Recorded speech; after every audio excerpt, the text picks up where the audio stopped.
Hello everybody, welcome to the Fandom Post Radio podcast. I'm your engineer Kate, and joining me this week is Brandon. Hello. Kestrel. Took my first spot. I know, you did. Kane. Hello, it's because it's reserved for the most honorable of guests, not common trash. I guess so. And DJ. Hello. I was gonna make a very rude joke. What was it? Yeah, now that you said it, Yeah. This is the trap. When you say you're going to and then you don't, well, now you have to. I was gonna say the most common of trash. That's accurate, yeah. Yeah, you know what? Not wrong. Yeah, we are a podcast that talks about anime. And this week is all gonna be anime news because we're still like a week out from I don't know, when's the season end? Yeah, next week. Yeah. Next weekish. Yeah, I've got a lot of catching up to do. Next week.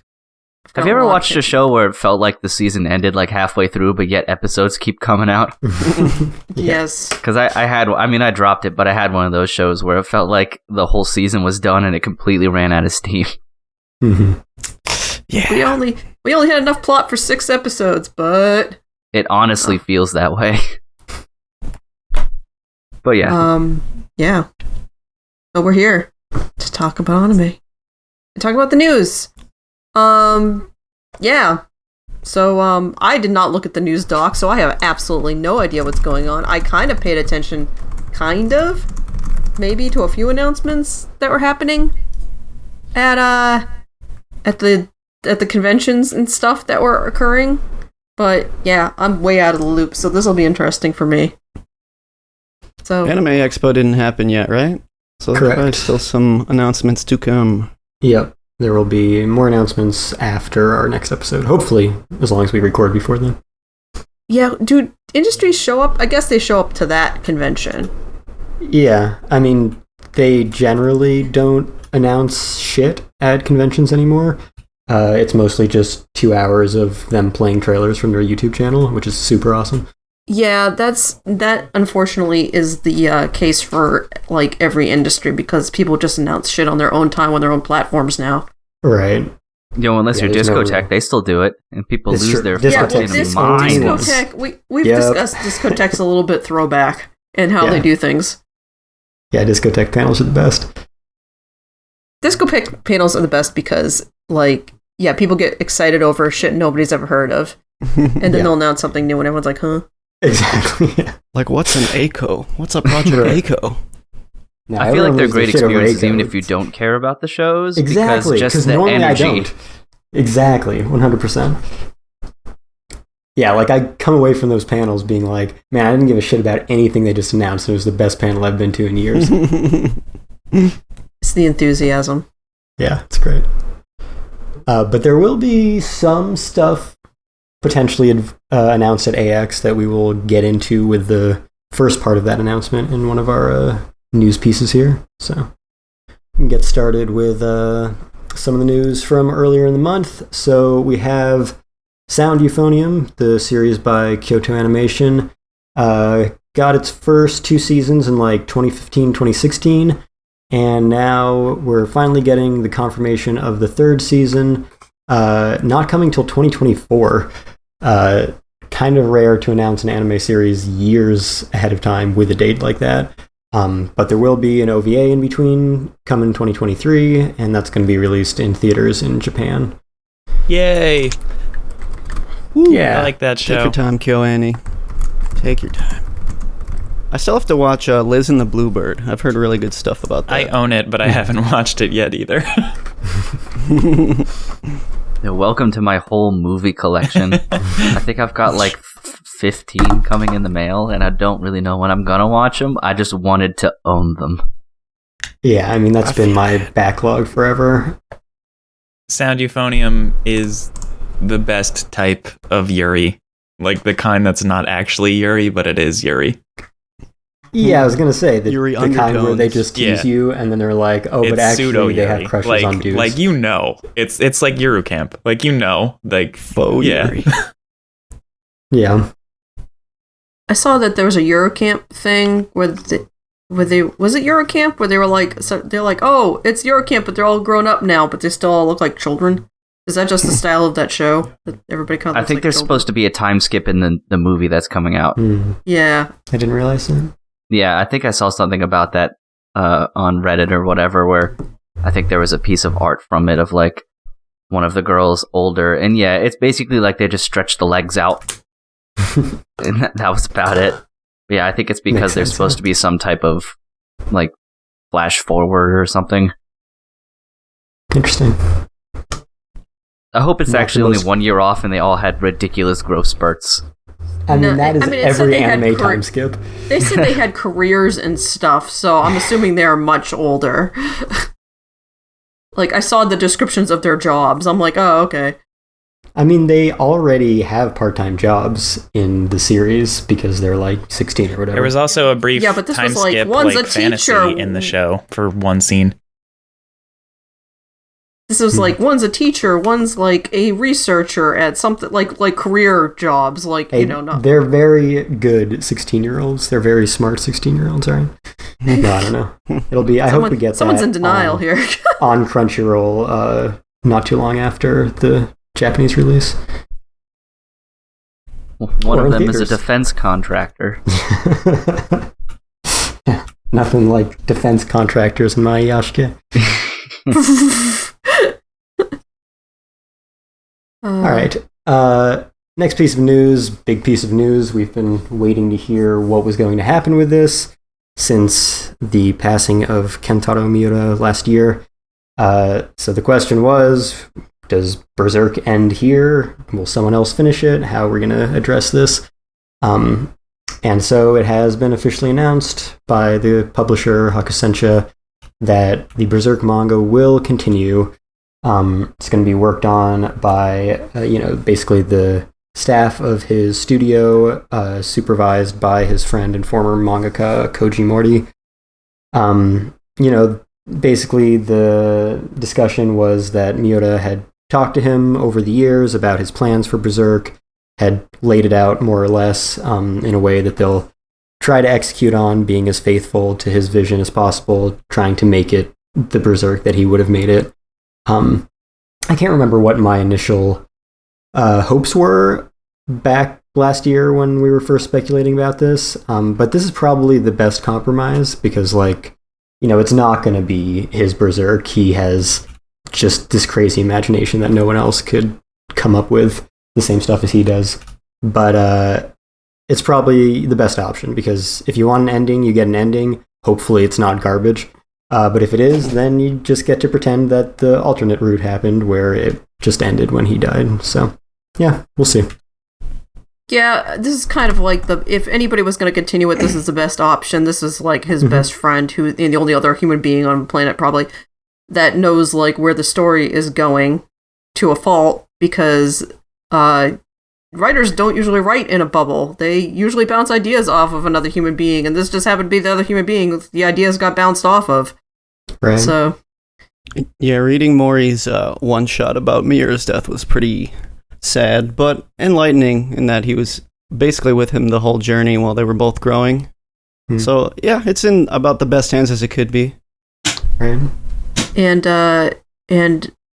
by the time this episode comes out, the new chapters from the team will likely be out. Because they're I due didn't out. realize it was that soon. Wow. Yeah, it's like this. It's the 24th, I believe. Whew. Oh, so this might come out right before. But there are spoilers on the internet already, and I've seen No. pages. So, Stupid fucking scans. yeah, it wasn't the whole thing. It was like they're releasing 2 chapters, I believe, on the 24th. Okay. So I've seen some panels, and it looks like his art because it's his team doing it. So, and he was training them up to do art. So, it looked pretty damn good. I'm just, I am a little worried about the story, but the story is, at least we know, like, the overarching plot is going to be whatever it's supposed to be, so... Right. We'll yeah, that's see what I was how saying. this Like, goes. Yeah. It won't be what we would have gotten if he had survived, because we would have gotten just, like, 20 volumes of, like, bizarre shit that you'd find in a museum. But it might be, his story more or less, and his artwork style more or less, which is the most we can ask for at this point. So all I can do is hope that they take their time and execute it on it. Yeah. I think I saw today that Mori is wrapping up a spin-off manga they were working on one of their previous series. So if anything, that's showing that he's going to dedicate his time to making Berserk happen. So that's sense. good at least. Yeah. Yeah, I mean, Berserk has always been, we get a chapter when he finishes a chapter. So it's not like they should be expected to stick to any particular schedule to rush it out. They should definitely take their time as much as possible. I would imagine there would be a slightly quicker production schedule, though. At the very least, who knows how much, but I think it would... There's taking your time and stuff, but then if you're working as an entire, like, a team, so to speak, rather than one person basically completely in charge, that it would be a little bit quicker, but, I mean, then again, maybe bureaucracy would get involved, creative people can be like that, so... I would think that that's true, but it might be slightly balanced out by the fact that, like, these guys are going to have to triple check their work so much to make sure that it looks exactly like it's supposed to look, whereas, it would just come naturally to Miura. But we'll see. How far along in the story is it, roughly? No. I personally don't really read it, so I don't know. I was guessing. I don't think anybody knows. Yeah, you asked that when we first talked about his passing, and my answer at the time was there's no story that I could be less certain about that for. Like, it could be about to end, it could have been about to end years ago, decades ago, or it could have another 20 years in it. That's the kind of story Berserk is. Wow. Mm-hmm. Yeah, it's wild. Very unpredictable. All right. Next piece of news. So Vinland Saga, we knew we were getting another anime season eventually. Some details had been rumored or leaked here or there. Now we got a big, 2-minute promo video with new animation of the new season and lots of confirmations of details about it.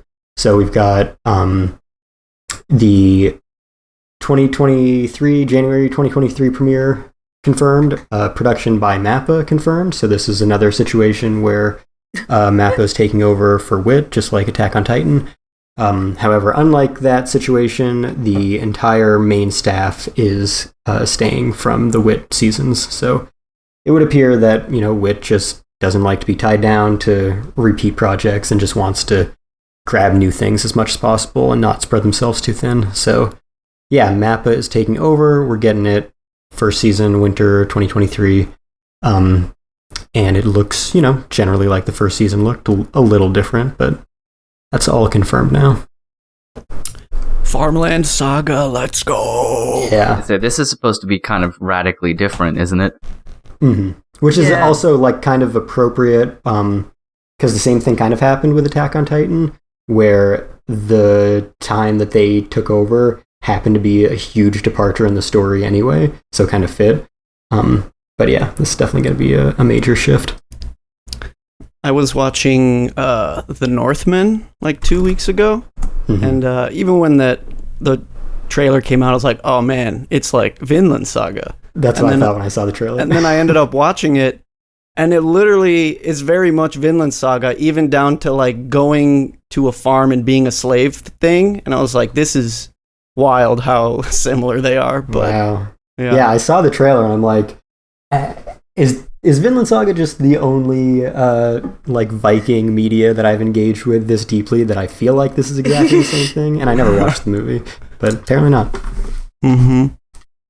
Yeah. Interesting. Yeah, another thing about this weird thing. There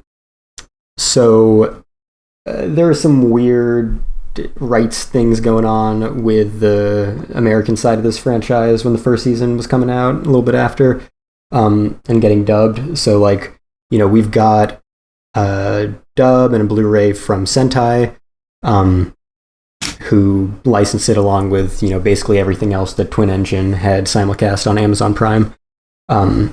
And around the same time that they released their dub, also they just announced and solicited their limited edition of that, if you want to go check that out. But around that same time, Netflix had their own dub, their LA dub, that was streaming, internationally, not in the US, and probably not in Canada, Sentai regions. So a completely different dub came out almost the exact same time. And now, along with the second season being announced that the first season will be coming to, basically every streaming provider it wasn't already on. I think Crunchyroll is only going to be outside of US and maybe Canada. But it's like, you have Netflix, you have Amazon Prime, you have High Dive, you have Crunchyroll everywhere else. So based on that, I don't know if that means that we're going to be getting the second season on all of those platforms at the same time, which potentially means that could be getting two different dubs at the same time as it comes out. Weird. Do we have a consensus on which one's better? I haven't heard any of either one, so I have no idea. Oh, man. I don't know anybody who has heard of it. Oh, man. I'll listen to the Sentai one when the limited edition comes out. Yeah, I'm super curious now. I think actually, I did see a few clips of Sentai 1. It seemed fine. It seems like they're trying pretty hard on that one. I think a lot of times when this kind of happens the other way, where there have been a lot of Netflix properties that they had released and dubbed, and then years down the line, Sentai had gotten home video rights, and I guess couldn't afford the existing Netflix dub, and so they did their own dub. I think I've generally heard that the Sentai dub has been weaker in those circumstances, but those haven't really been any properties that I've been really interested in and have checked out, so yeah, I'm not sure. But we'll find out if they both come out at the same time, I guess. So, what a weird situation. Yeah. All right. Speaking of Netflix, so Netflix had their Geek Week earlier this month, where they announce and reveal all the stuff around all their geek properties. There are some not really news stories that came out of that. So they revealed like the One Piece live action sets, which look shockingly good.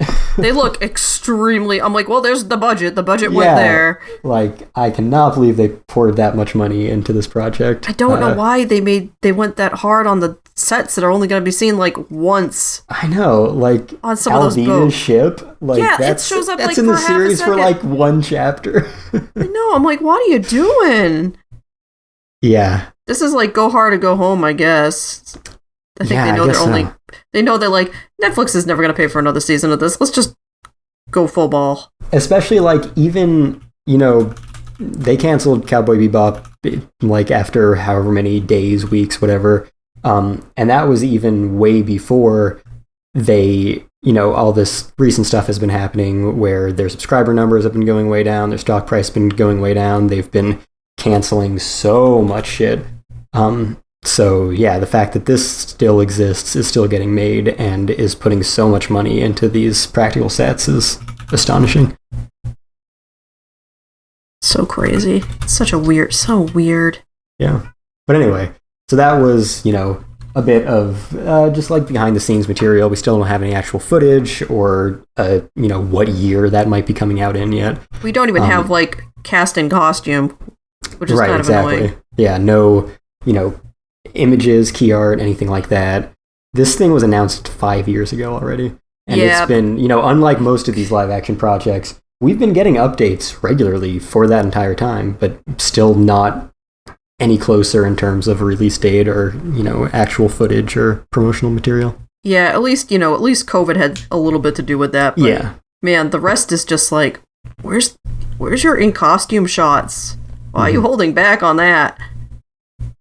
Yeah, But- hopefully other things are, given as much care as the sets, because that show needs it. It's very cursed to try to attempt that. Yeah. But anyway, lots of actual anime news from Geek Week as well. And, a few quote anime properties that are not anime at all that I'm not including in here. But just to list off some titles that had announcements or updates for pre-existing announcements.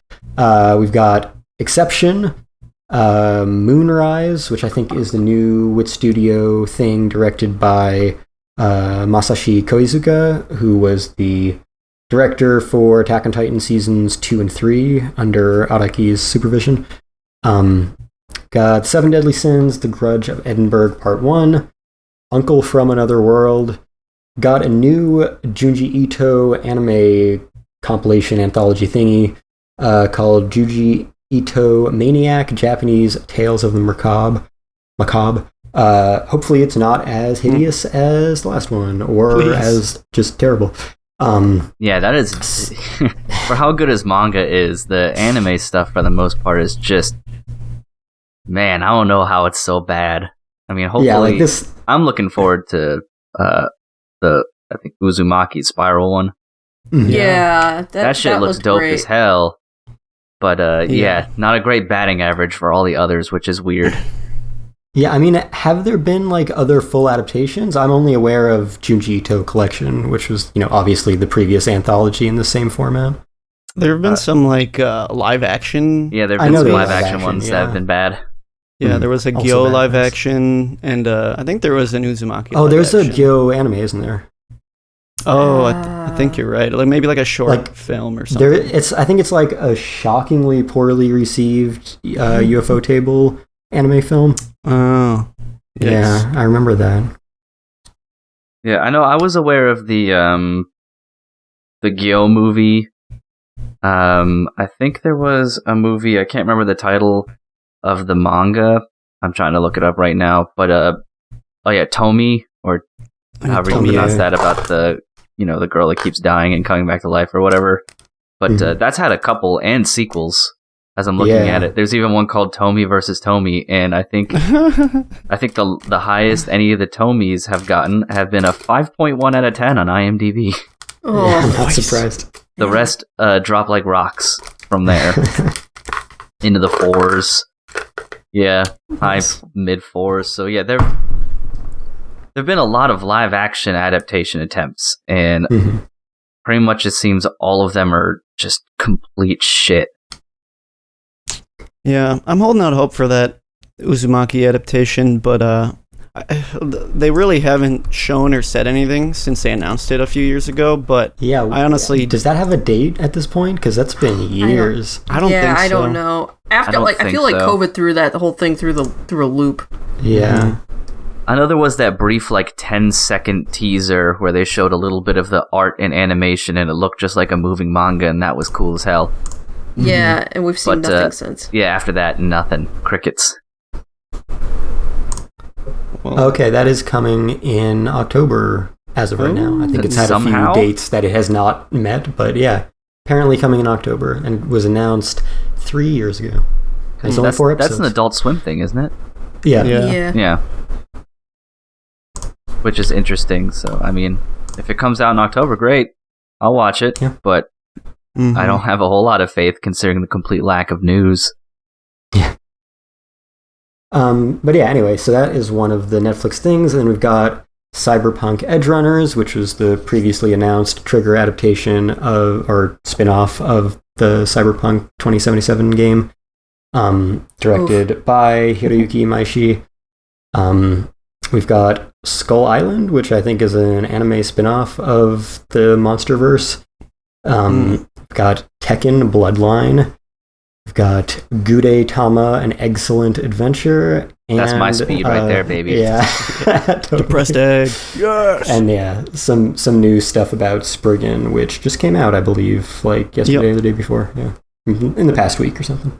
Yeah, I haven't seen it yet. I'm waiting until there's like a good deal of stuff I want to watch on Netflix to like buy a month of it. But even now that it's come out, I'm still shocked it even got made. Like, I'm glad it did because I really enjoyed that first movie. It just unfortunately got really overshadowed by like Akira and shit, I feel.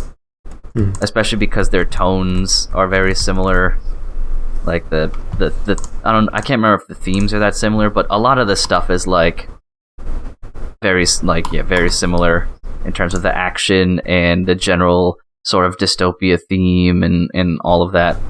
But I watched a couple of the trailers and it looked better than I expected it to look. Like, it still has... I thought it was going to be a lot more CGI, and at least in the trailers it's not.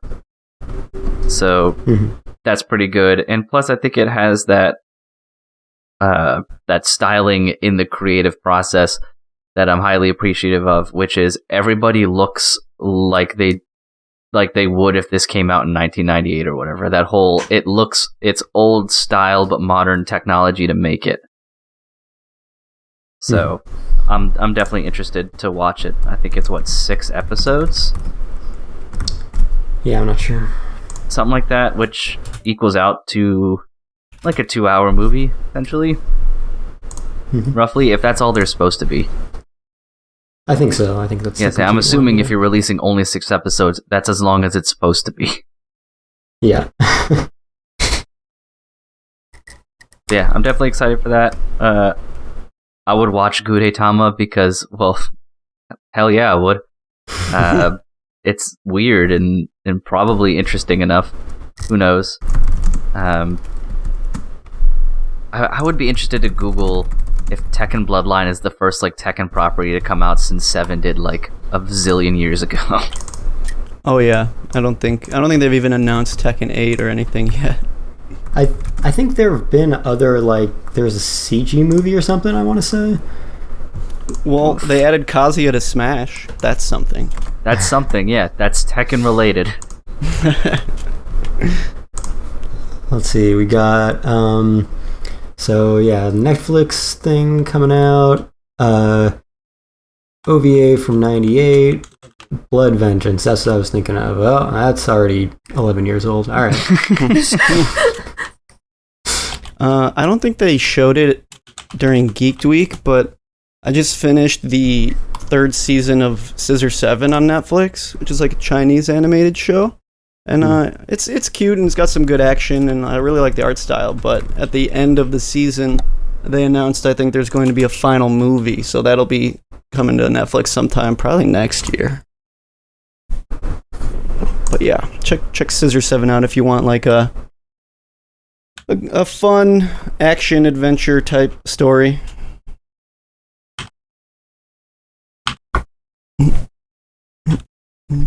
Anything else on Netflix front? Not for me. So. All right. So now we get into the depressing news that I'm sure everyone knows about at this point. Last episode? No, it must have been the episode before. We talked about Billy Kometz announcing his cancer diagnosis.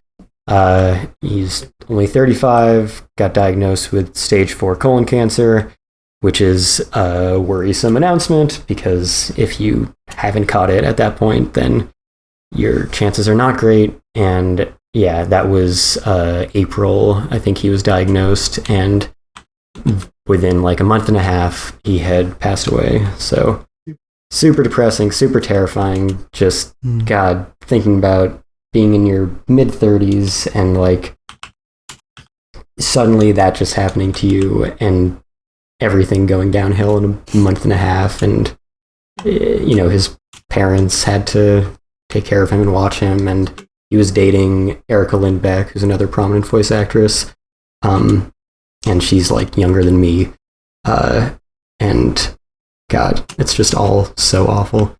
But yeah, he was you know, I mentioned this before, but he'd only been in the business for a few years, and he was pretty much immediately taken over, just lead roles left and right.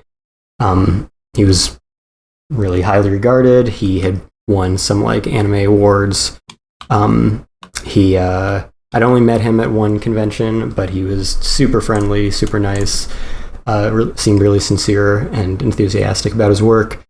So yeah, that is very sad. He was born in Lancaster, Pennsylvania, moved to LA in 2016, got his start in like musical theater, and then started working in anime in 2018, and moved back home with his parents in the past few months to try to deal with this. So he passed away in Hershey, Pennsylvania on June 9th. Yeah, right around my neck of the woods. My wife actually knew about this before I did, because I think he's a voice actor in Fire Emblem or something. Yeah. Which is where she knew him from, and I would assume one of his more famous roles, since Fire Emblem has, appeal everywhere. Yeah. But I'd say this like is Fire especially Emblem young for colon cancer as well, like especially young. Because normally I think you're not supposed to start even getting the like tests and things until you're in your 40s. Mm-hmm. Yeah, basically, yeah. So it's not even like he theoretically could have caught this earlier, because you're not even supposed to even truly be thinking about it until you reach probably your late 30s, and then you think about starting to get tested for it. So the fact that, it got him at such a late stage at 35, it's kind of makes it extra sad, because it isn't like it really could have been pseudo like caught early, because it's just something you don't think about. Yeah, unless you're having like crazy symptoms, but at that point you usually, that's not a point where you want to catch it. Or you have maybe like a family history of some sort. Right. Yeah. Fire Emblem was a big role for him. He's a lead in Promare, in JoJo Part 4. He had a major role in Persona. He was the lead in Rising the Shield Hero. He had a major role in Pokemon. I think those are some of his big ones. But yeah, a lot of lead roles, very high percentage of lead roles. I don't watch dubs too often, but he was a great Josuke from the clips that I saw. So it's a pretty big loss. It's unfortunate.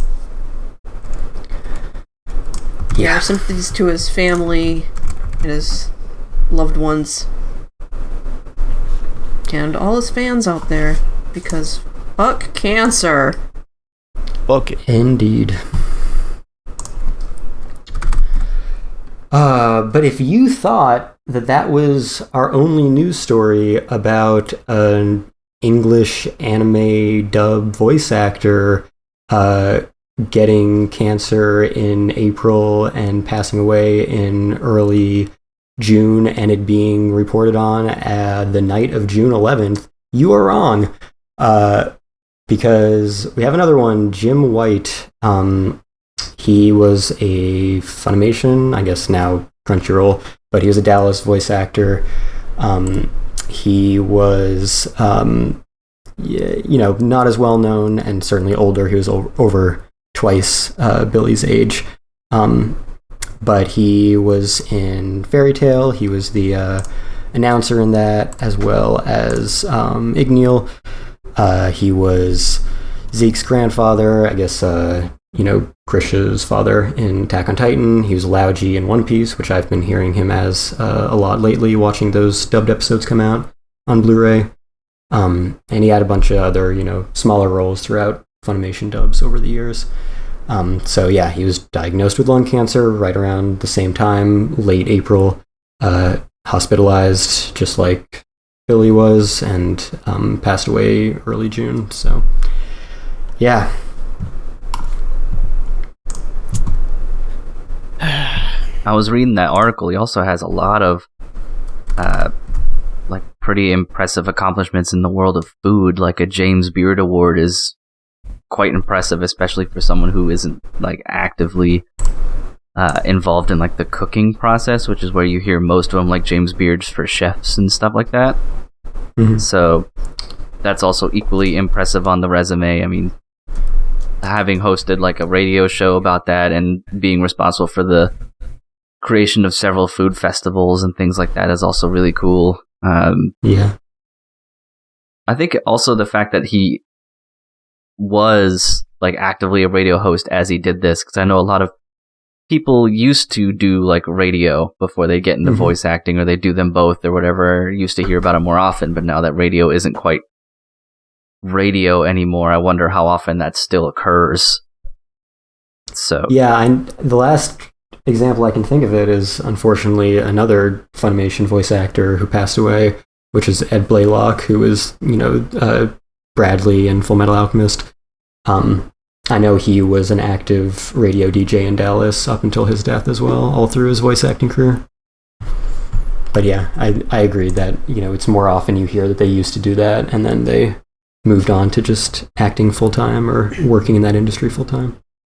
Well, it sounds like he had a great passion for food, and that's how it happened first. So I wouldn't blame someone for maintaining that at the very least, regardless of the differences and how it advances your career or whatnot. But it sounds like a person that not only the anime community, but just like the food community and maybe even general. I think he lived in Texas, so like that community as well, because I'm sure he had an outreach in many different areas. Yeah, like there were equal reports from many different areas that you wouldn't expect to overlap, like Dallas food websites and Dallas radio websites and anime websites. So yeah, he definitely had a lot of things going on. Indeed. All right. Next piece of news, we move from the, just actually horrible news to, things that we can get mad about as nerds. We've got new live action adaptation announced. This one is One Punch Man, and we've got the director of Fast and Furious movies. I don't know how many of them, but I think he's like the original main director of the franchise, and the writers of the Venom movies. So great pedigree all around here. To adapt One Punch Man into live action. I think he did Tokyo Drift, which is kind of like sort of the last one of the movies to be more about car racing and not like car action. I think. I'm not very well versed in my Fast and the Furious universe. That's more of my friends' kind of deal, but I know those first three were still geared a lot towards like street racing and stuff before they turned into just straight up car-based action movies. So at the very least, the Tokyo Drift is pretty good. Like that's fun, and those Fast and Furious movies make a shit ton of money. Yeah. I wonder. I mean, the chances of this actually getting made always seems very super up in the air. So sometimes it feels silly to even truly talk about it, but I feel like this one would have like a better chance of having like mass appeal because it is at the end of the day a superhero movie. Yeah. That nobody really needs to have a whole lot of connection to anime or manga to appreciate, because it's a riff on superhero movies about a guy who just ran a lot and did a lot of push-ups and now he's too strong. So, I mean, I would be interested to see how it goes, especially once they decided who's like going to be, the bald-headed One Punch Man. Vin Diesel. Yeah, I was gonna post that image. Vin Diesel, baby. Saitama, it's all about sales at the market and family. Yeah. Stanley Tucci. I was gonna say Jesse Eisenberg, since he's already had a role where he didn't look good bald. So, but yeah, I feel like all of these things, if it ever happens, it will be completely different staff. Although it's not like this is starting out with like the strongest of staff, but well-known names anyway. I'm sure it'll cycle through a few different people. It'll be way off in the future, probably. And it's probably going to be a bunch of no-names cast in it. And it'll be a point where no one cares about One Punch Man anymore. Because that seems to be how long this stuff usually takes. Be like, they're making a what and the where now? Why? At the very least, lucrative names right now. Right, exactly. These guys definitely know how to make money. And they know how to stack necessarily paper. critical acclaim, yeah.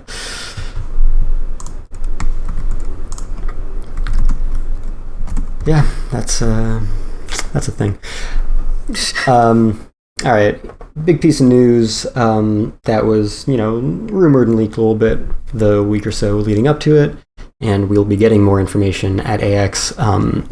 We are getting a new adaptation of Trigun called Trigun Stampede by the studio Orange. It'll be coming out in 2023.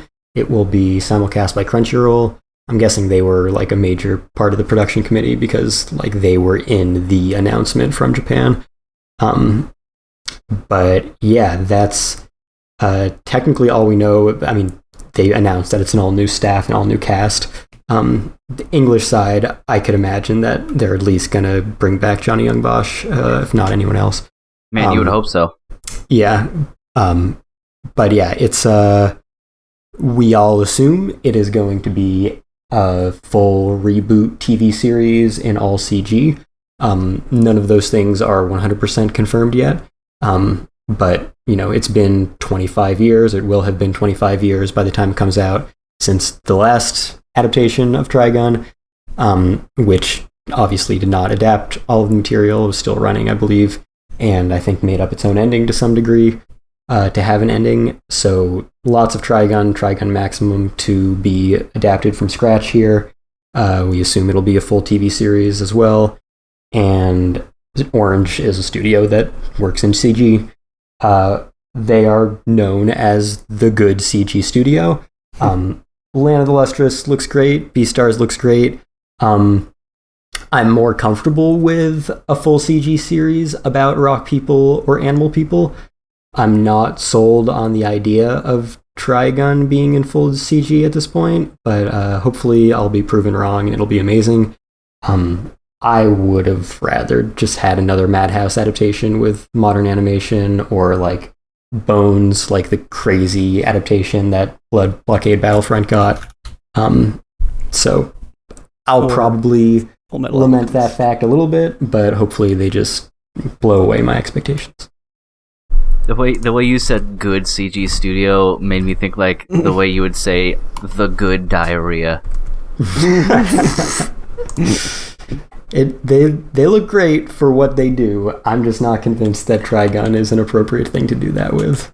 Yeah. I think especially with the character designs that you would get a lot. Like I remember there was a lot of like in the original anime, there were people, but then there were some people that were like really huge and small and gangly and stuff like that. So yeah, that would give me pause as well. Like I think CG definitely has a place. And it is easier to make shit about rock people when there's lots of hard angles to deal with.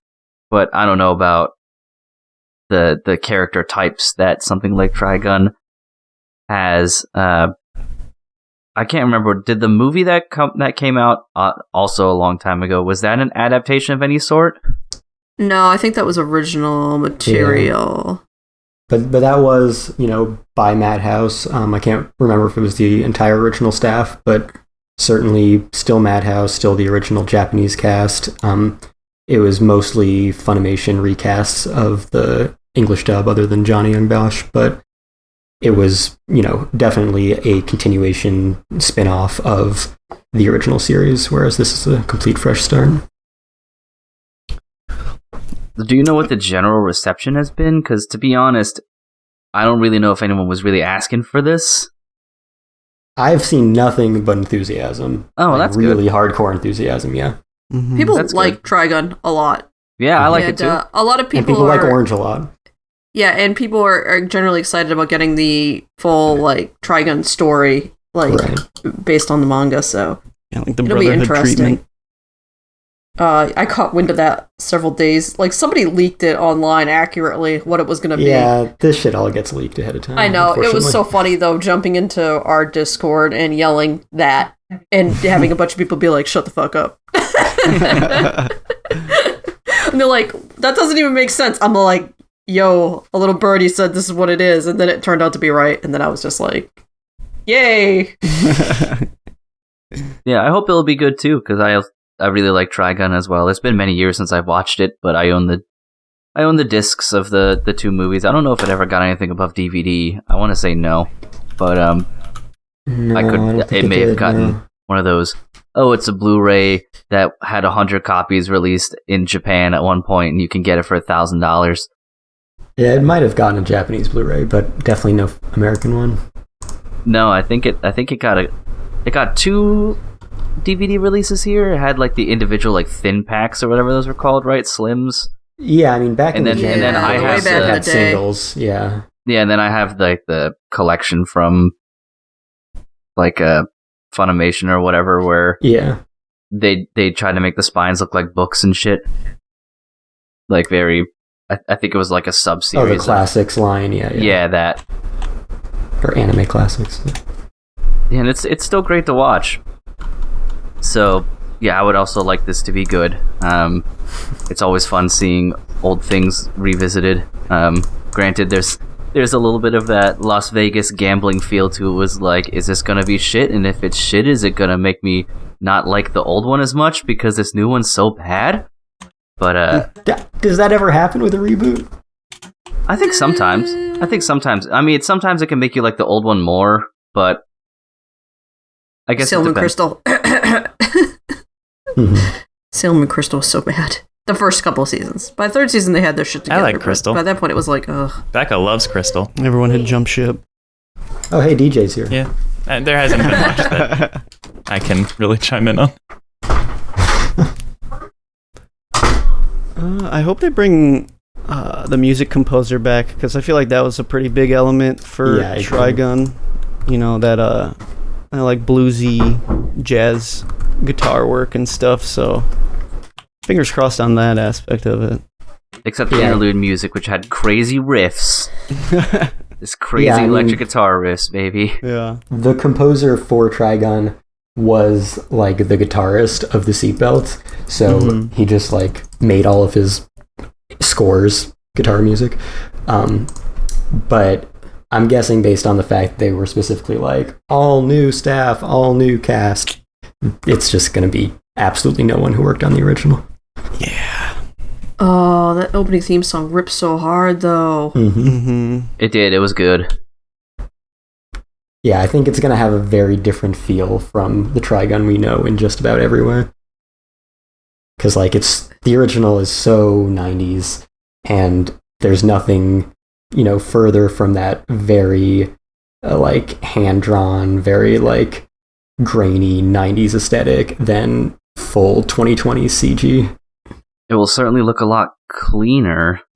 Hey, I have Which it faith in shouldn't, this. though, right? Because it's Trigun. It's like an old Western. Messy. Yeah, it's messy. Yeah, I think It's that's dirty, it's part of the gritty. appeal, so that'll be interesting Exactly. as well. Yeah, because it's like a Western, old filmy style kind of deal.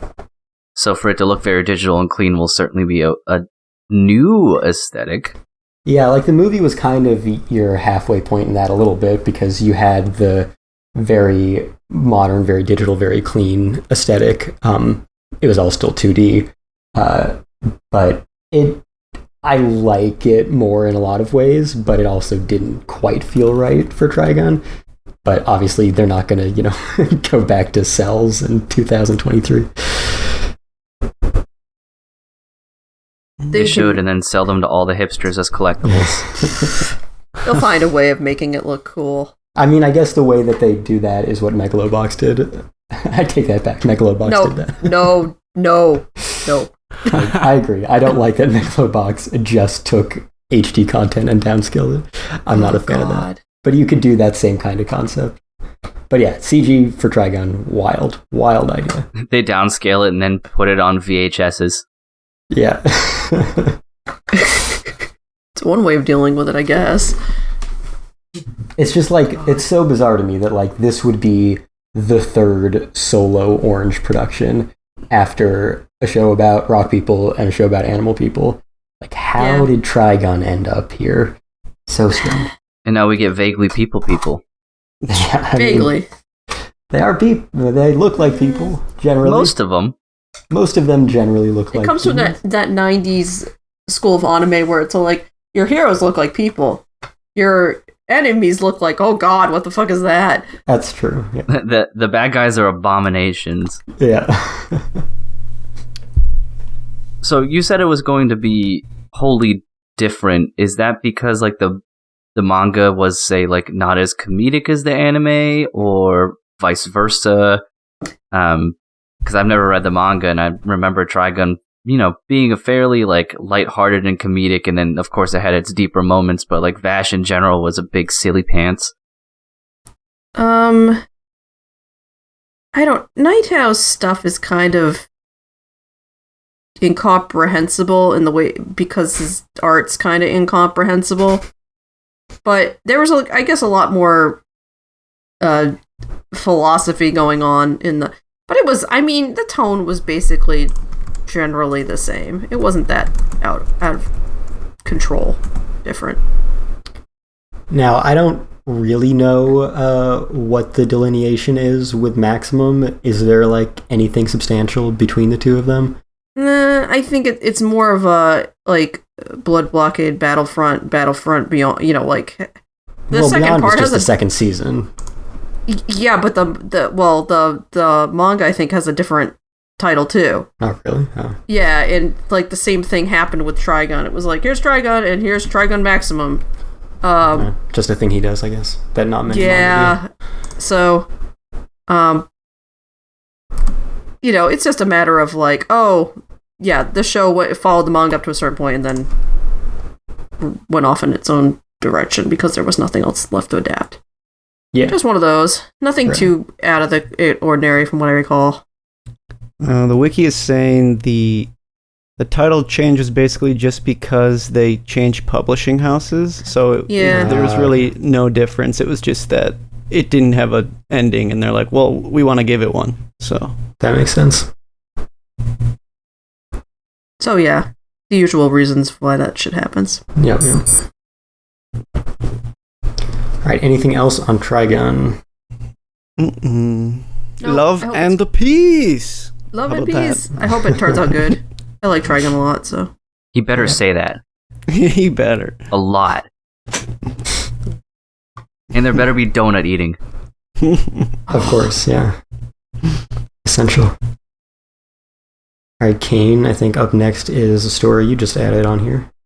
Yeah. Essentially, we finally got some answers about Gundam the Witch from Mercury. Yeah. I know we had talked about that a little bit before because there was only a logo and then a rough story outline, and then people were freaking out because a main character is a girl. But Boo! Yeah, boo! But we finally got not only information about this series, but also a prequel that's debuting July 14th at, is it Diver City still? I can't remember exactly where they have all the life-size Gundam stuff. But, Gundam Factory, and then a couple different places that have, like, big Gundam, base fan buildings people can go to. But we got some character looks and designs of the mobile suits themselves, which is cool. I think Gundam Aerial, which is the main mobile suit, has a really neat design. It kind of reminds me of some of the ones from, was it 00, I think? Like, very, very sleek. Like, lots of nice curves and stuff, so it isn't very, like, blocky. Lots of kind of rounded edges, which is neat. We've learned that the story takes place in, like, a big old school that's run by capitalism. Yep. Which I guess really shouldn't surprise a whole lot of people. No. Because this is not, this is rather commonly trodden territory for Gundam. Like, what happens in the future when just corporations run everything all the time. So, yeah, it's about the main character, Suletta Mercury, going to a school called the Astacasia School of Technology, which is run by a corporation which dominates the mobile suit industry. And then I guess there you can learn how to pilot, or I guess do the business behind making Gundams and stuff. And I'm sure there'll be political war intrigue and all sorts of stuff. And a couple context clues from the descriptions of the characters.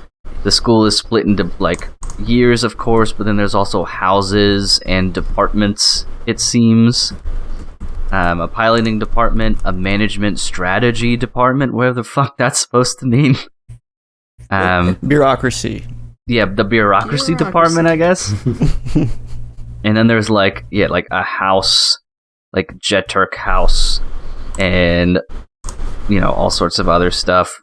And then a couple different pieces, a couple companies involved, and things like that. So a lot of very Gundam-y things, and of course there are very Gundam-y names. Ooh, like can't do without names like Flim Flam. Rembrandt. Oh yeah, that was the best part. I'm like, all right, give me the Gundam names. Yeah, I need to know what these characters' dumbass names are. Gule Jeturk. Ellen Saris or Elon, maybe. I can't quite tell. And you should, if the people names aren't as bad as some of the mobile suit names, which I can't even pronounce some of them, because I guess like the prequel is going to have its own mobile suits, like the Gundam Lfrith and the Beggar-Boo, which that's probably not anywhere close to being correct, but either way, it's cool to have some information and some art from all the characters and stuff like that. It looks like Suletta is going to be almost a sort of prototypical Gundam protagonist, timid, doesn't communicate very well, looks rather innocent from the art that we have of her, which is, to be fair, just standing still, but like the look on her face compared to the others that have like more serious faces or fists clenched or things of that nature. She looks rather pensive. But yeah, so that's pretty exciting. I don't think we'll get to watch the prequel prologue here for quite some time, because all the article said was release worldwide at a later date. Kane, do you know if it's based on a novel or if it's original? I think it's original. These are all original, right? Yeah, I believe it's original. It's the first new series in 7 years. I want to say it's the first new series in 7 years, and the first new like Gundam property that wasn't Build Fighters since Gundam Narrative, which blows. Well, no, Narrative's a sequel to Unicorn. Iron-Blooded Orphans was the one 7 years ago. Well, I meant like in terms of just when they released. Like did Iron-Blooded Orphans, was that still going when Narrative came out? Probably not, but like Narrative's just another one of the many UC things that they're always releasing. Well, I'm not talking about like if it's UC or not. I just meant like in sheer the last thing that came out from Gundam that wasn't in an effort to explicitly sell toys. Well, Hathaway. It's Hathaway. always Hathaway, yeah, that's right. Hathaway. Sell toys, True. or at least models. That's I've supposed to be like forgotten a about trilogy Hathaway. too. Pretty sure. Good catch there. Yeah, I'd completely forgotten about Hathaway at this point. Also, isn't Doan's Island soon? Yeah. Yes. Which there was a pseudo piece of news about that, but not really worth talking about. It's just, why did they age up Bright? Because that slap has dad power behind it. yeah, because now he looks more like a dad, so any slaps will have extra weight. But yeah, so whenever you get a chance, if you can go to the ANN article and just look at the character designs and the mobile suits, which all look efficiently cool, but also stupid. Like the one has like high heels, and another one has a giant feather plume coming out of its head, which is neat.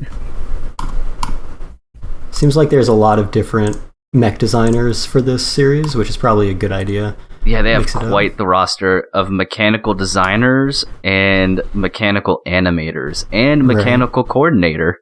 Yeah. There's also someone who's tasked with the job of quote-unquote sci-fi research. I mean, sure. Researching the future. I smoke a joint and then I go on our whoa dude.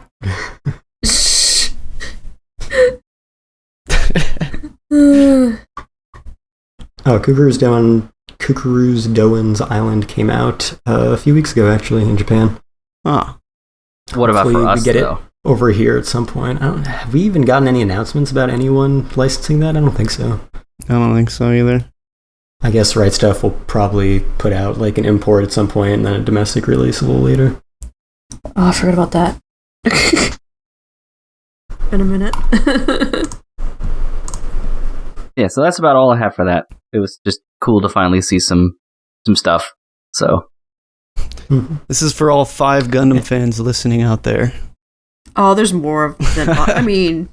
I hope so, because we talk about this shit all the time. I mean, Yeah, we talk I was about gonna Gundam say- a lot, yeah. A bunch of us at least fall under there, so we're not alone. Yeah, Everybody's got their Gundam, you know? It's like... right, exactly. Like, I rewatched 00 a few months ago, and that was kind of like my Gundam before I got really invested in the UC. Mm-hmm. And then, you know, I watched some of Iron Blooded Orphans again, and I'm like, this is probably better, but 00 is kind of my Gundam. I rewatched Char's Counterattack a few days ago. Nice. I've been And meaning. I have to watch. I forgot how Shazada. stone cold Amuro is in that. Like, Amura's like, you thought I was the protagonist? Think again. I forgot how much of the last like battle scene he spends just trying to like ruthlessly kill Char. It's a weird movie. It Very is. It's tonally cool weird. though. Kane, do I have to watch Double Zeta to No. get it? Okay, cool. I just gotta watch Zeta, and then I'll be good to watch it. Yeah. Just watch Zeta and read the wiki for Double. That's exactly what I tell people when they ask me how to watch UC. Watch Zeta, read the wiki for Double Zeta, watch Char's Counterattack. Don't watch And the watch Zeta Unicorn. movies. Watch the show. You could watch Yes. the original movies or the show. Both are good, Yes. Mhm. but avoid And, the Zeta movies. If you're fine with jumping around mediums, read the Origin manga, because that is... Yeah, Origin's one of my favorites. I love Yeah, that. that's great. Yeah. I want I to get. concur. I want to get that. I want to get Yas's art tattooed on me somewhere someday. Mhm. Yeah, his art is so good. He's still so good. Like, he's doing the new movie, right? He's old as hell. Just get a Char-type mask tattooed across your face. True. Just tattoo my whole body red, so I'll be 3 times faster. Absolutely. Yeah, speaking of staff, we should probably mention who the main staff of this is, because that was another big part of the announcement. Yeah, there's a lot of names. I know the director, Yes. because the director did the Spriggan thing, ironically. Right, yeah. So Hiroshi Kobayashi is directing. Not a ton of huge titles behind him. He did Spriggan. He did Kisniver, which was a Trigger co-production with... who did they co-produce that with? Can't remember. Probably A1 if I had to guess. Mm-hmm. Yeah, that was a Mari Okada original from a few years back. That's my favorite Trigger anime. Oh, it wasn't a co-production. That was just... Yeah, Trigger, okay, huh? yeah, that's what I thought, but then... Yeah, okay. Yeah, that's my favorite Trigger show, and it's also probably the least Trigger show, which is probably why I like it the most. Right. That's probably why I thought it was a co-production. So I'm like, this doesn't feel It Trigger doesn't. enough. It has like Trigger-looking better than Darling in the characters, but Franxx. that's it. Yeah. But yeah, those are kind of his main directorial credits so far. And then we've got Ryo Ando is co-directing it. And has he actually directed anything entirely by himself? Oh, Interviews with Monster Girls, that's right. Demi-chan, yeah. That's God. basically his one credit there. And then he did Double Decker, which... Oh, you're right, yeah. Double Decker he did as well.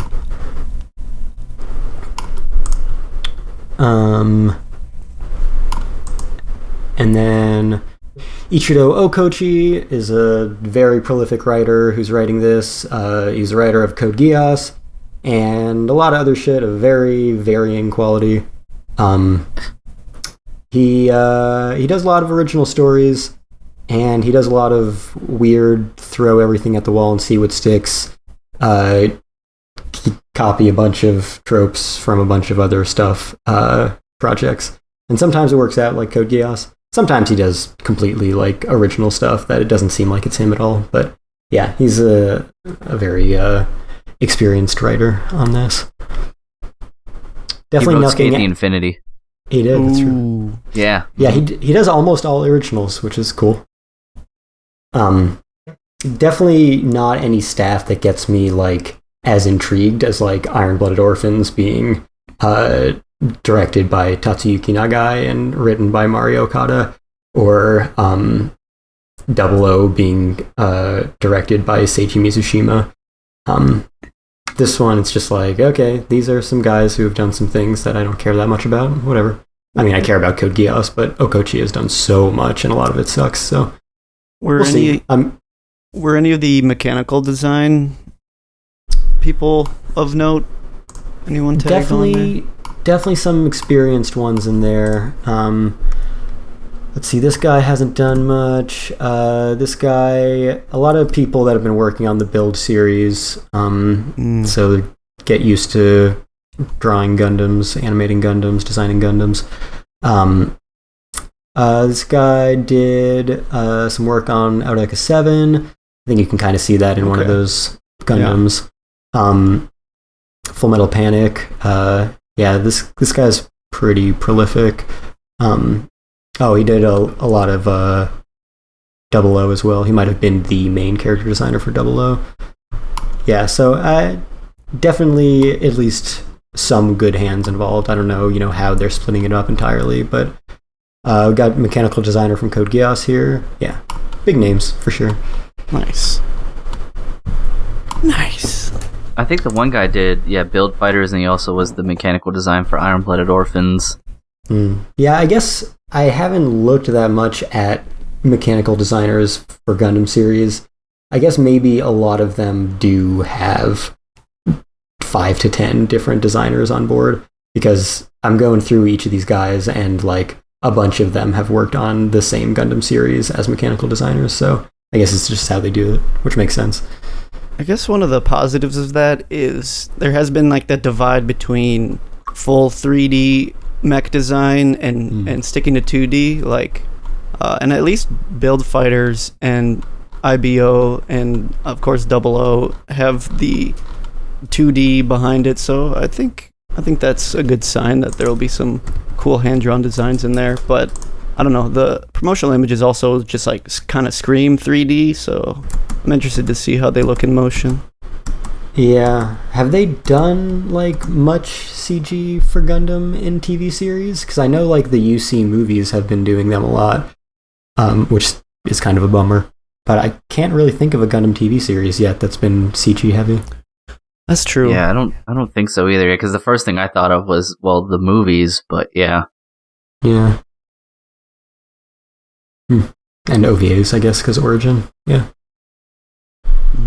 Yeah, I hope it looks good. I hope it's good all around. Alright. Now we have another huge mecha property. This was kind of expected. Weird stuff has been going on with Evangelion recently with licensing. And the assumption, based on G-Kids getting the TV series, which is a rare thing for them to do, was that they would probably be able to get the new movie at the very least, because Funimation or Crunchyroll now had kind of burned that bridge, not necessarily on purpose, but had kind of a falling out with Kara over how they did 3.0. So, we got no Evangelion for a long time, obviously, and then new movie came out, concluded the series. We got Amazon Prime release with new dubs for all of the movies that were completely different from the new dub for the series from Netflix, and also different from the Funimation dub, and brought back a lot of the people from the old ADV dub. but then also just recast some people entirely. So weird shit all around. Kaoru has 6 English dub voice actors now. Oh god. And he's in the series for like 8 minutes. But yeah, anyway, G-Kids finally has the North American rights to the final Evangelion movie, 3.0 plus 1.0, Thrice Upon a Time. They announced that they will be releasing it in theaters across North America later this year, and then it will be released on Blu-ray. I don't even think the Japanese Blu-ray is out yet, which is weird because it's been like a year and a half since the theatrical run. So I assumed that was like, because the Amazon Prime streaming was worldwide, so I assumed they were just trying to get that exclusive digital content for as long as possible. But we do have this announcement now. No word on the previous movies. Hopefully they can snatch them up eventually. Kind of like, how they just snatched up all those old Shinkai movies that other companies had the rights to before. Funimation released the first 3 originally. They have mostly gone out of print. At least the first 1 or 2 are definitely not available anymore. And like I mentioned, they have all new dubs now, all new subtitle tracks, which was kind of the issue with 3.0 and why Funimation had to delay it so long, and was pretty clear that they weren't going to be getting the final one because Kara was not a fan of their translation, and now we all know that Kara is being extremely anal about their in-house translator controlling everything for the English-speaking world for Evangelion. Whether it makes sense or not. Whether it makes sense or not. So in terms of just consistency for watching all of those movies on disc, and, people actually being able to buy them all on disc now, hopefully G-Kids gets them all. They release a box set. Hopefully it has all of the old dubs and the new dubs, and consistent subtitle tracks.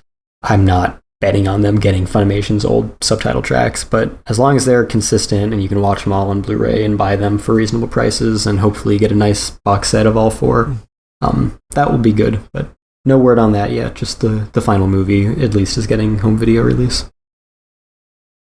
Nice. I wonder if I should make a watch bet and just sell mine right now. Ooh. Because I had no idea until recently how much people were paying for the Blu-rays of those first 2 movies. Yeah, Ava, baby. Yeah, I guess. I still see them at like resale shops for almost full price. It's crazy. The what? I still see them at resale shops for like $40, $50 for the movies. It's kind of nuts.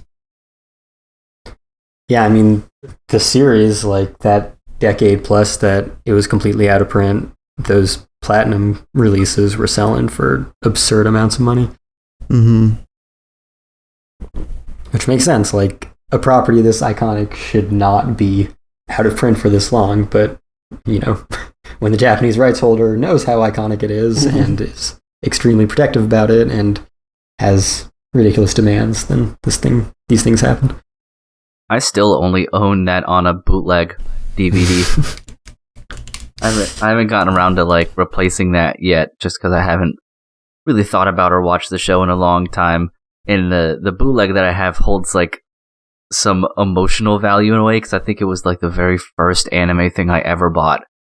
Mm-hmm. And I knew it was a bootleg at the time, but it was just like I could buy this bootleg that actually isn't like really nice somehow. But I could buy this bootleg for like $25, or I could get, the Platinum Collection or whatever for like $300. Yeah. It was not a hard choice to make. Yeah, there's some sentimentality to that. I'd understand wanting to keep it. Yeah, it's like folds out, and like the disc art matches like and completes the art on each individual like piece of the fold out case. All the words are spelled correctly on the back. It's probably not even like that on the official Japanese release. Nice. But yeah, that is our Ava news. That's all the news I had. Now we've got a couple of news items that Brandon added. Yeah, so a few pretty premiere manga are coming back. So the first one is Haruko Ichikawa's Land of the Lustrous is coming off of its extended hiatus. I think they were about 11 volumes published when Ichikawa announced in December or so of 2020 that they were going on hiatus, and there was no real time frame or reason for the hiatus, so people were definitely a little worried. And drama. Yeah, big drama. Especially, I'm not caught up with the manga. I've read a few volumes and I've watched the TV adaptation, but from what I hear, they left off at a very serious and dark part of the story, and she's like, all right, peace, I'm gonna let Faust just suffer for a billion years while I take a break. But to the excitement of all fans out there, it is coming back, and it will actually be releasing the new chapter, I believe, on the 24th of June. So right around the time when we put this up, it should be coming out in a monthly afternoon from Kodansha. So that's exciting that that's coming back. I should really try to catch up on that.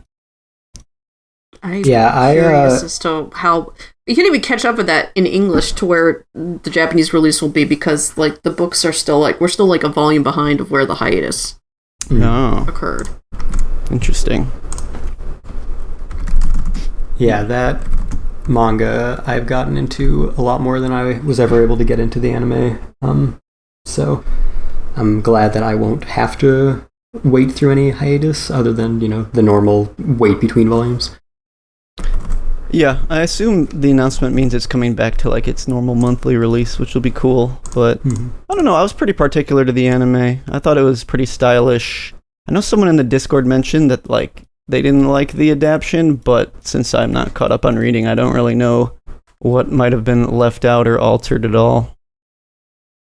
Yeah, I didn't actually watch the anime all the way to the end. I heard that it had a fairly original ending where you couldn't quite just pick right back up.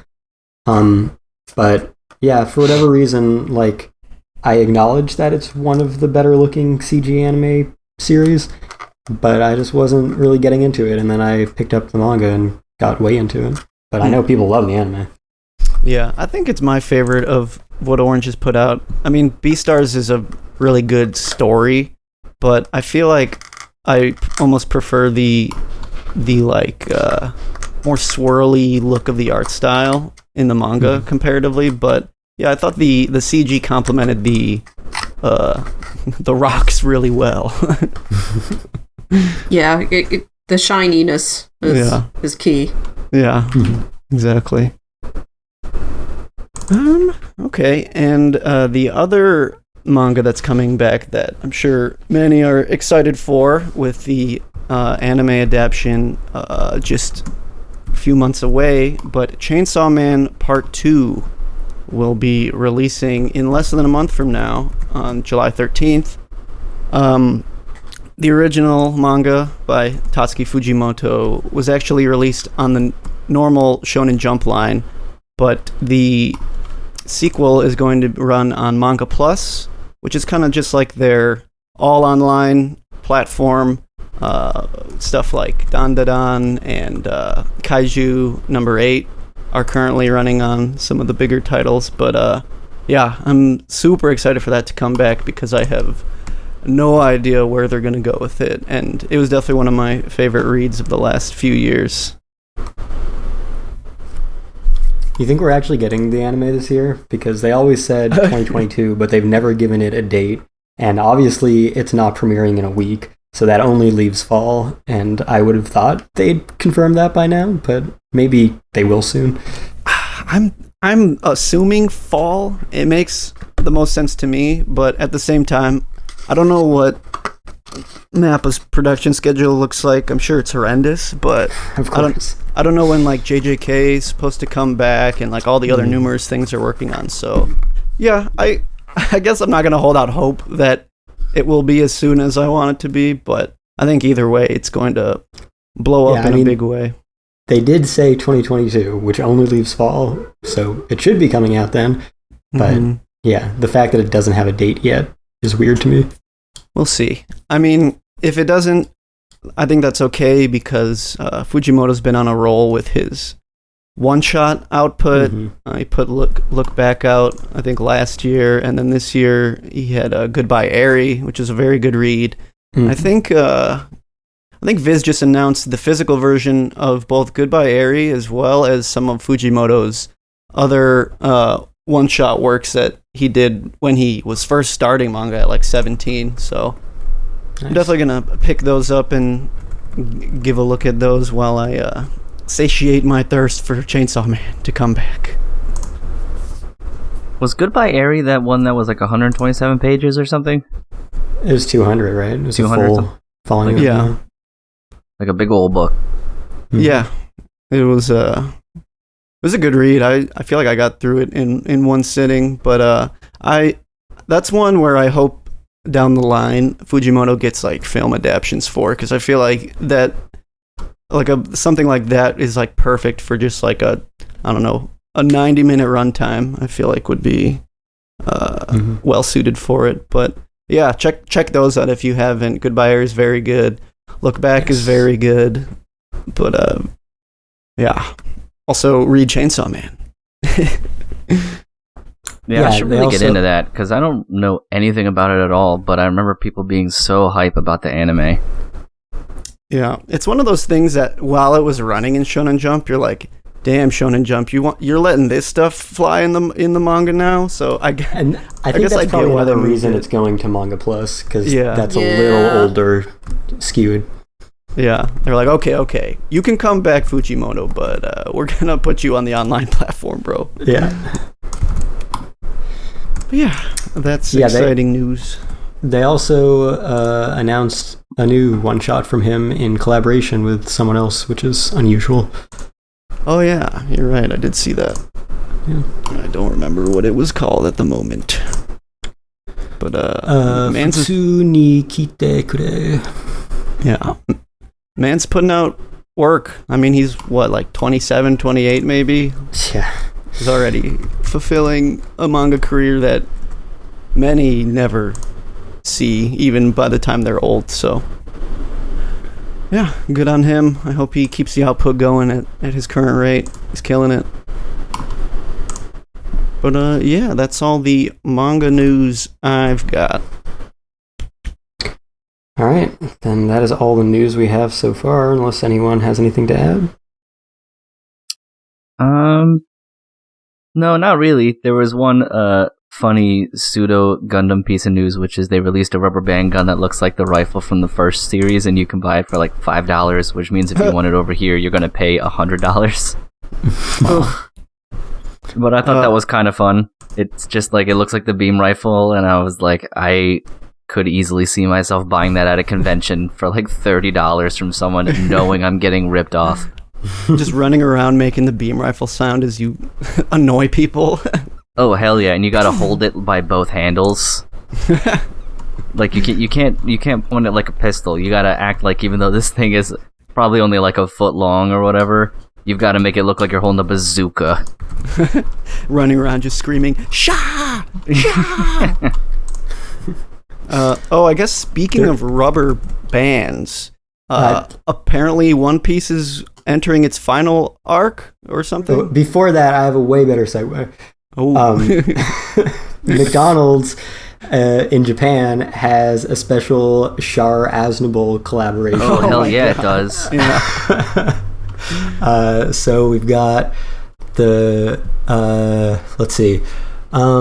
Collaboration menu consists of 6 items: the spicy dabuchi hamburger, newly released red garlic teriyaki, and new type white torichi, the dabuchi sausage muffin, and the McFizz red energy flavor and McFloat red energy flavor drinks. Packages of the burgers and muffins have an original design with an image of the mobile suits that Char flew in Mobile Suit Gundam. Yeah, so you can see, I guess I'll just throw this link in the chat. Anyone else can Google it, but you can Google it. Nice. Sick. some good Char artwork. Enjoying. I love nice the utter McDonald's confusion. burger. He just looks utterly confused. Like, what the fuck am I He doing does. here? And the second one, he's pretty happy about it though.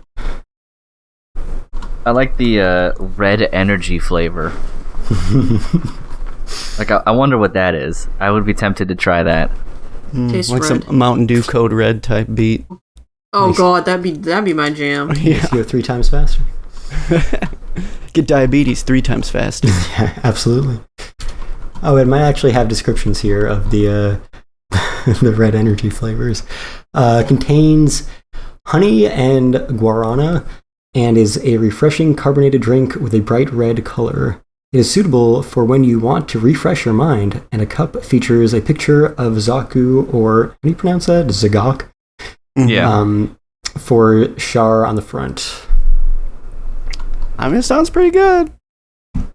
I mean, the thing that sounds the best to me out of this menu is that red garlic teriyaki-ish. Oh, yeah. Yeah, I can't go wrong with teriyaki. Plus, it has a quote-unquote red bun.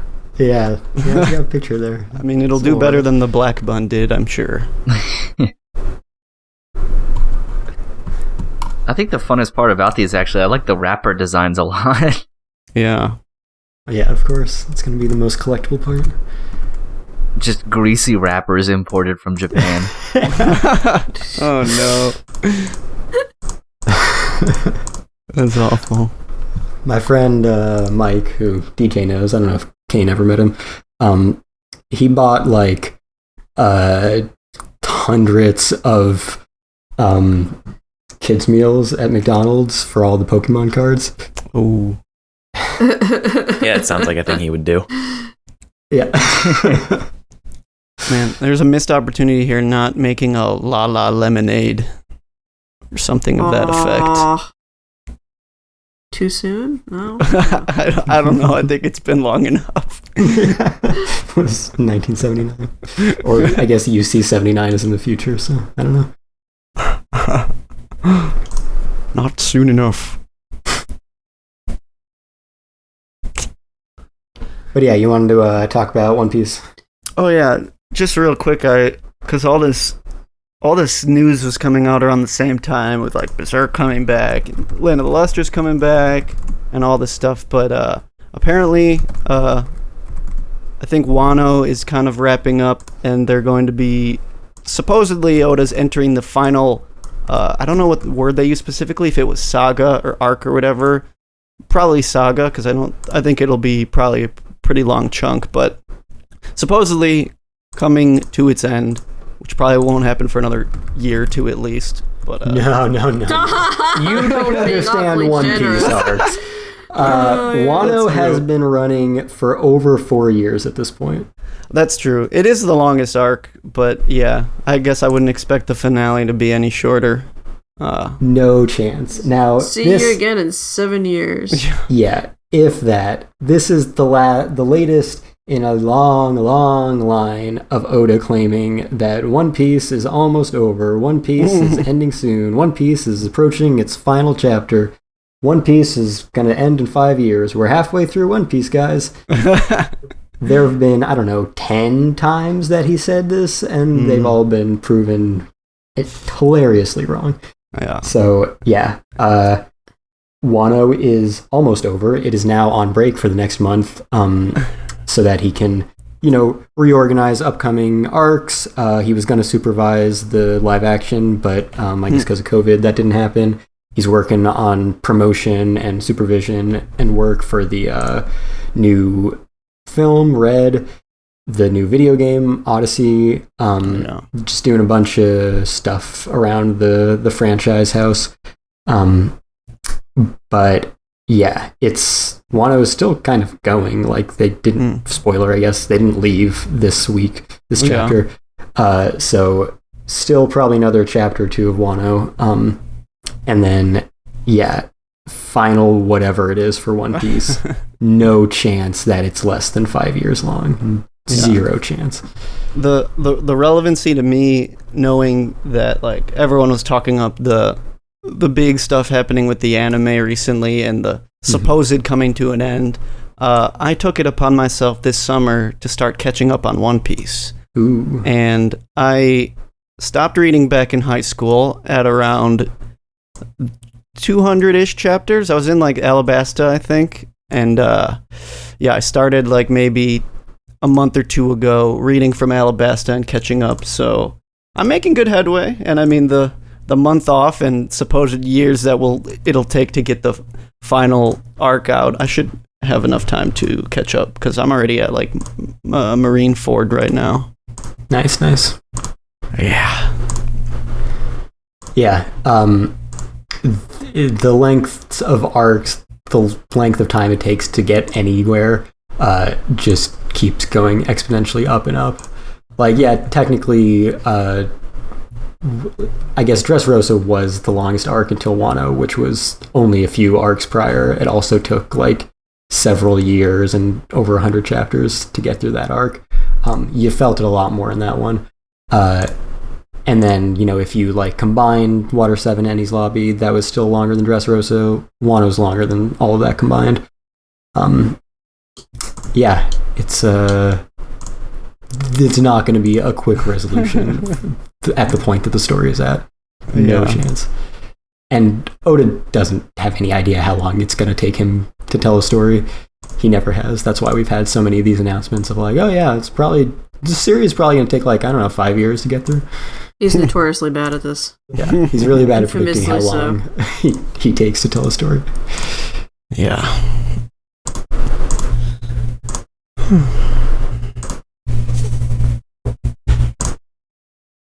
Do we have anything else? No, I think that's probably it. Cool. Nice. Do we want to kick it over to some recommendations if anybody has any? Yeah, I can do some recommendations. I know I mentioned this last episode, but the Hunter x Hunter Complete series came out today. I got my copy today. As we mentioned, it is an Amazon exclusive. However badly you think Amazon can package a product, they'll do you worse. This is, a $150 chipboard art box.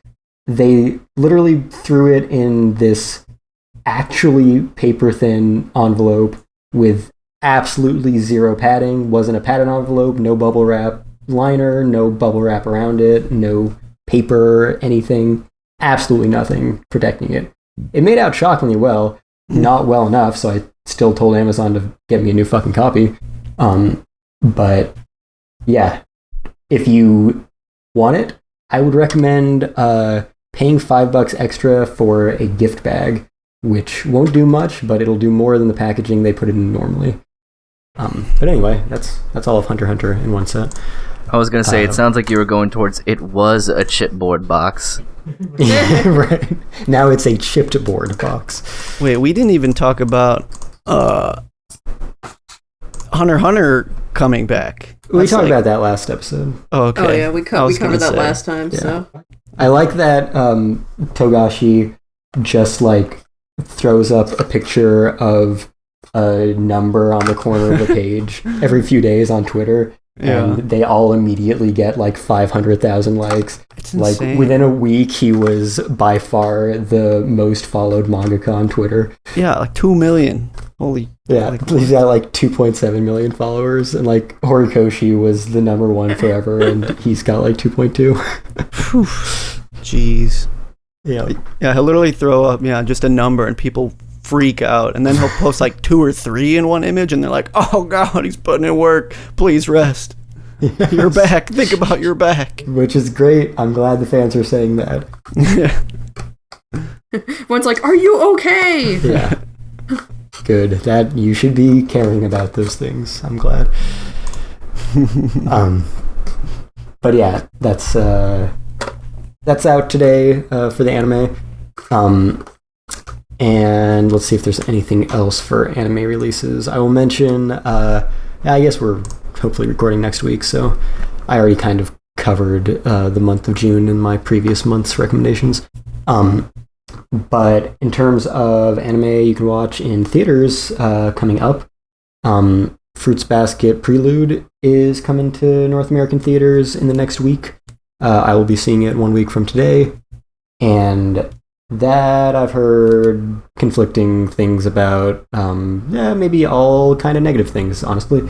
But hopefully it is not that bad. But apparently it's like half just a pointless recap of the series that doesn't actually tie into the prequel movie at all.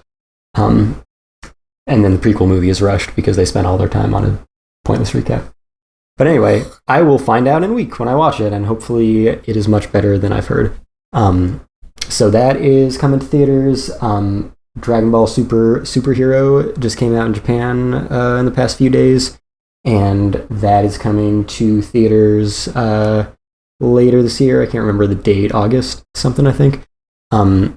Tickets aren't up for that yet, I don't think, but that is coming. Yo, it's the return of Gohan, baby.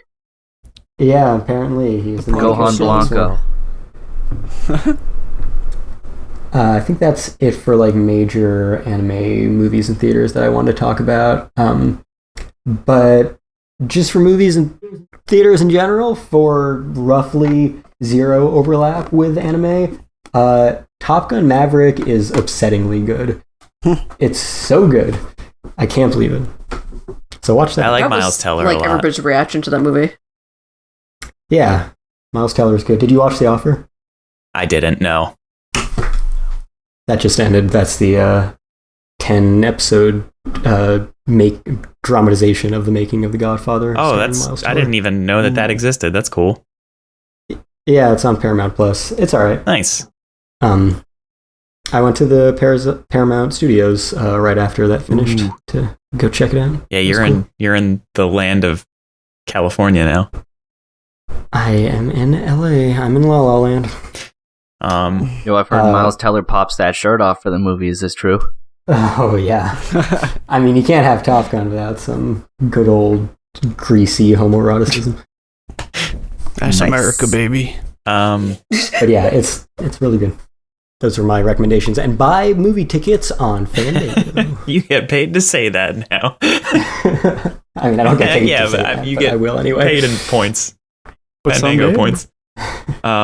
I'll keep with the spirit Kessler doesn't of... know. He doesn't want to know what happens. happens if he doesn't say it. Type in promo code Kestrel. I will Get 10% keep off. with the spirit of recommending non-anime things and tell everybody to watch The Boys, because holy shit, that show's so good. It took me way too long to get into it, and it's probably my second favorite show on television right now. So I'm all about it. Nice. What's number one? Second Number one's favorite? Euphoria. Yeah. I figured that was Oh the god, case. it's so You good. always talk about that show. Yeah, The Boys is all like I'm not normally into like superheroes and comic book type stuff. But this is a fucking great exception to that, and it's one of the most well acted shows that I've seen. It's just pure drama and action, and it's so dark, and it's all the things that you want in like a graphic novel adaptation, and I'm all about it. So watch The Boys. It's on Amazon Prime. Nice. In other non-anime recommendations, Better Call Saul is good. If you watch Breaking Bad, that shit's also good. That. Nice. Yeah. The mid-season finale of the final season just aired last month, but the second half will be coming back soon enough, and I'm excited to see how it ends because it's been a wild ride. Yeah, I'm hoping I can catch up by the finale. I'm like halfway through season 2 now. I started like when it went on the break for the season. Okay. I mean, I would say season 2 is the slowest of them. So once you get through that, it's just like it just starts rolling. So I have faith in you. Cool.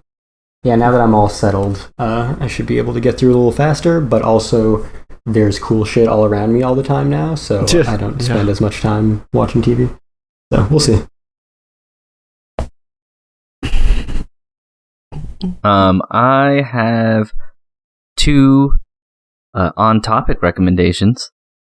Not so much non-recommendations, other than I've been watching a lot of this show called Gardening World, which just dates me really hardcore as an old man. But for anime and manga, the last volume of Wotakoi came out about a week ago. Oh. and that's been really good. I haven't gotten to it yet because I'm rereading all of them since there's only 6 volumes and it's been a while, so I wanted to kind of reacquaint myself. But according to my wife, even though volume 6 is smaller than the others, a lot of shit happens. So it's packed with a lot of like really important stuff, I suppose. So go ahead and get that. I guess different bookstores have different exclusive covers because Barnes & Noble has one and then Books A Million has one. So you can collect those if you're into that type of thing or what have you. And I keep seeing the single volumes in like a bookstore near me, and I keep holding off because I thought I heard there might be a box set at some point, and I feel like that'd be a nice little box set to have. But I would not know. I haven't done that much research. I just know that it's only 6 volumes, so even if it didn't have a box set, it takes up very little space. And the single volumes are pretty like nice and quality. I like how the paper feels on the outside. It's like that nice, thicker kind of matte, smooth paper.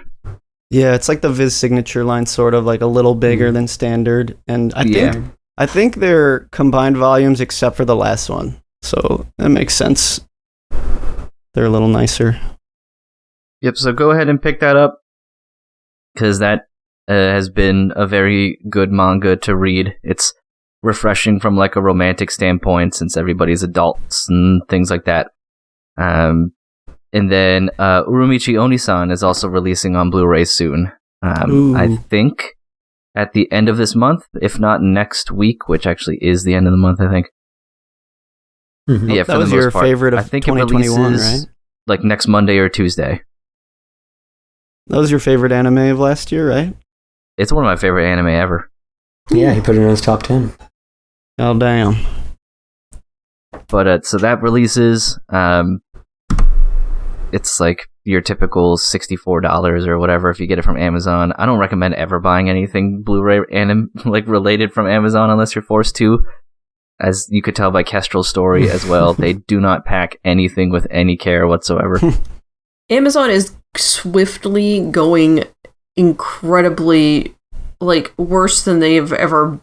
Like, you can't find shit on there. Half the stuff is Chinese bootlegs now, and it's like, or weird, like this came off Alibaba from like a factory that's just putting it out under their own name, and it's just and nothing ships well anymore. Oh God! Just use Right Stuff, people. Just use literally stuff, anything else. But there are so many other options. I don't know, for anything else, I certainly find everything on Amazon and get it immediately. So. Know what you're looking for. Only ship the sturdiest of items. Yeah, I mean, collector's items, obviously I try to avoid Amazon when possible, but like this whole moving process, I've been buying so much shit from Amazon constantly. And it's all there and it all comes quickly. So Amazon sucks, and I wish I wasn't giving them so much money. Like literally all I do now is make the 2 richest people in the world richer.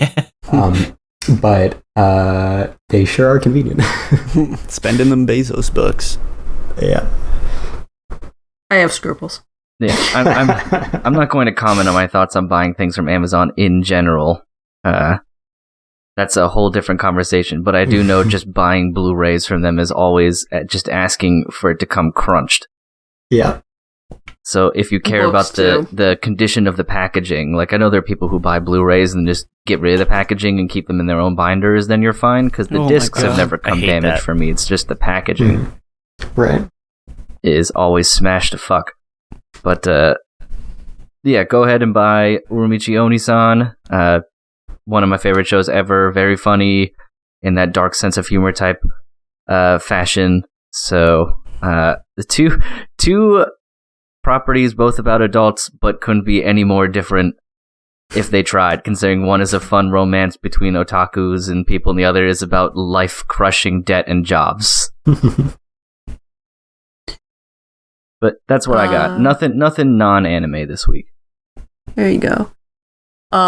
Assuming I get this episode edited and out in a timely fashion, Right Stuff, not Amazon, is having a discotheque weekly sale. Oh, yeah. With everything, it's 40% off. So speaking of discotheque being crazy and amusing and and you can go find most of their catalog for sale for sizable markdowns right now. Alright, stuff. Go see if there's something cool. I should see if Memory's on there. I'm pretty sure all of their stuff is. Nice. The Memories remaster is very good. Yeah, I watched the Twitch stream of them doing the new dub.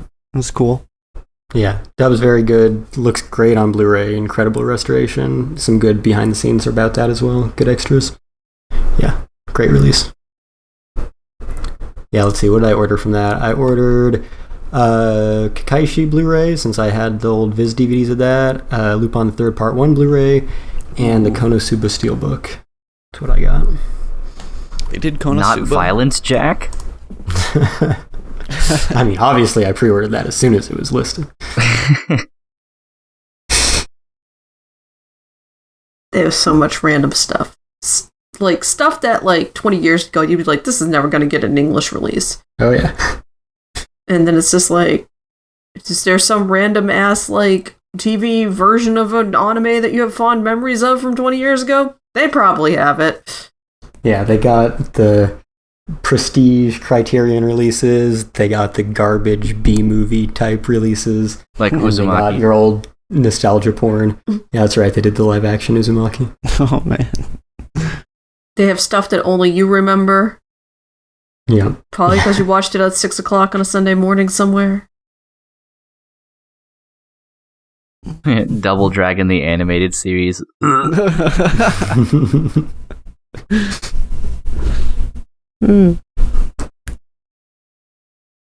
DJ, did you have anything to I recommend? already recommended stuff.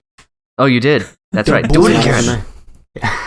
Yeah, it's very unusual that all of us, ultra weebs, recommended non-anime stuff, and then Kane's like, yeah, I've just got a bunch of anime to recommend this stuff. And meanwhile, I'm like, hey, there's actually a sale happening. Yeah.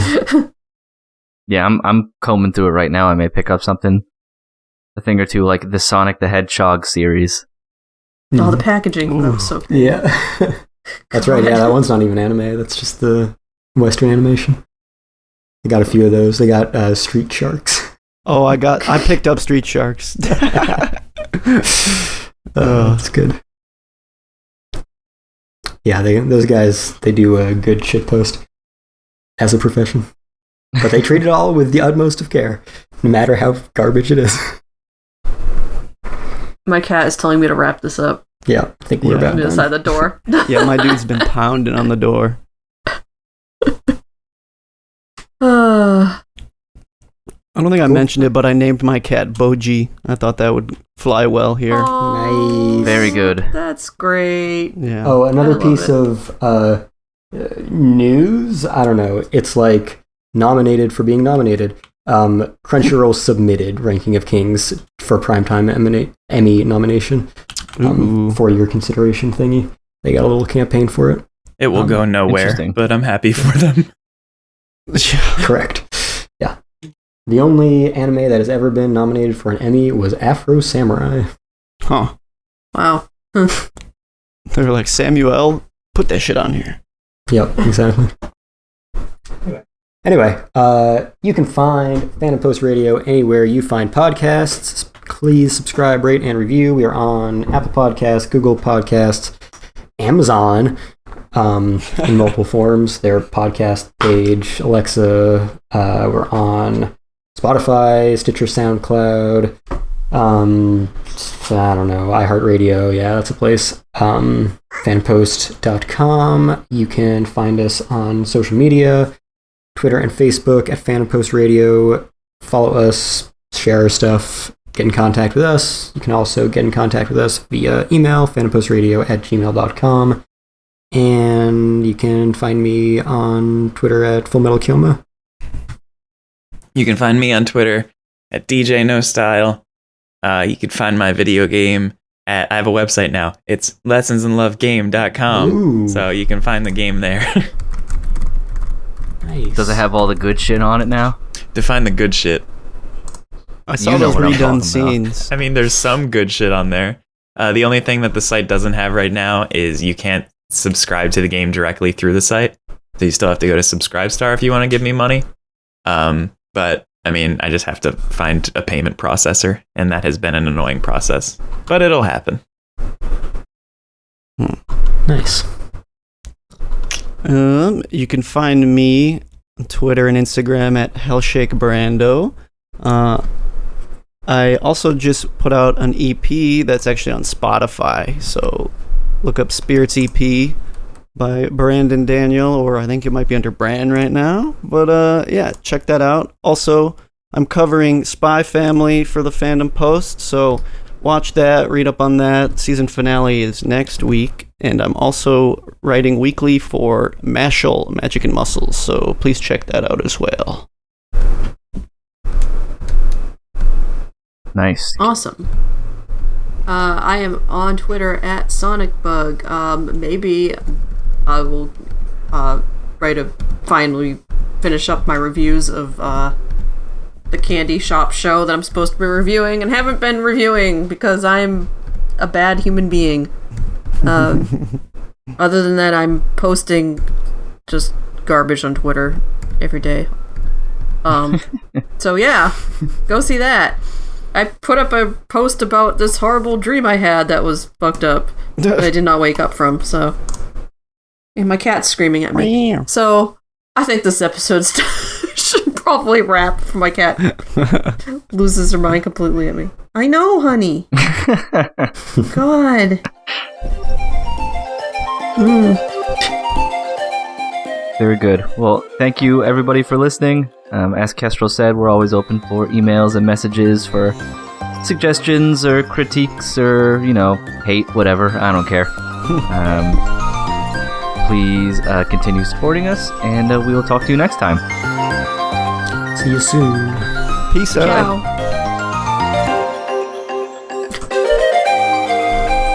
Go cat, be free.